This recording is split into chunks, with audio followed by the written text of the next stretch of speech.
काय करू? रिक्षानी जाऊ का? नको, चालत जातो, तेवढेच पैसे वाचतील. वडापाव, भूक तर लागलीये, पण पैसे नको नको, पैसे वाचूया.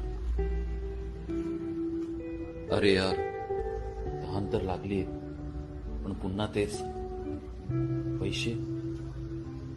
हेच पैसे भविष्यात मला उपयोगाला येतील.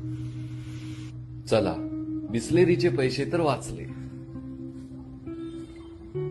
आज एकूण दिवसामध्ये किती पैसे वाचले? रिक्षा, जेवण, पाणी, 100 रुपये तरी नक्कीच वाचले असते. चला मग आता. एक ओळमंगची नाईटी आणि 10ची पाण्याची बॉटल. राजा,